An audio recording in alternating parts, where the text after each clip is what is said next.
తెలంగాణ రాజకీయాల్లో గత 2 వారాలుగా జరుగుతున్న ఒకే ఒక హాట్ టాపిక్ బండి సంజయ్. బండి సంజయ్ కేంద్ర మంత్రి పదవి తీసేస్తారా? కొడుకు చేసిన తప్పు వల్ల ఇప్పుడు బండి సంజయ్ తన కేంద్ర మంత్రి పదవి కోల్పోవాల్సిన పరిస్థితి ఏర్పడింది. బండి సంజయ్ తన పదవికి రాజీనామా చేయాలని ఇటు ప్రతిపక్షాలు అటు ప్రజా సంఘాలు కోరుతున్నాయి. రాష్ట్రంలో జరుగుతున్న ఆందోళనల కారణంగా బీజేపీ అధిష్టానం బండి సంజయ్ని కేంద్ర మంత్రి పదవి నుంచి తొలగిస్తుందా? ఒకవేళ బండి సంజయ్ని కేంద్ర మంత్రి పదవి నుంచి తీసేస్తే సోషల్ మీడియాలో సర్క్యులేట్ అవుతున్నట్టుగా బండి సంజయ్ కొత్త పార్టీ పెడతాడా?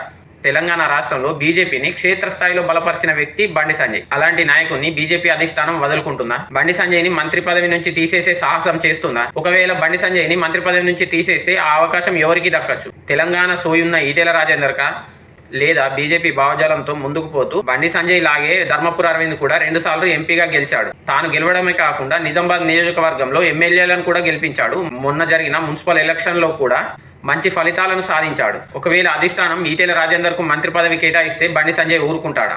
మీరేమనుకుంటున్నారు? ఒకవేళ బండి సంజయ్ కేంద్ర మంత్రి పదవి తీసేస్తే ఈటెల రాజేందర్కి ఇవ్వాలా లేదా ధర్మపుర అరవింద్కి ఇవ్వాలా? బీజేపీ అధిష్టానం ఏ నిర్ణయం తీసుకుంటుందో చూడాలి.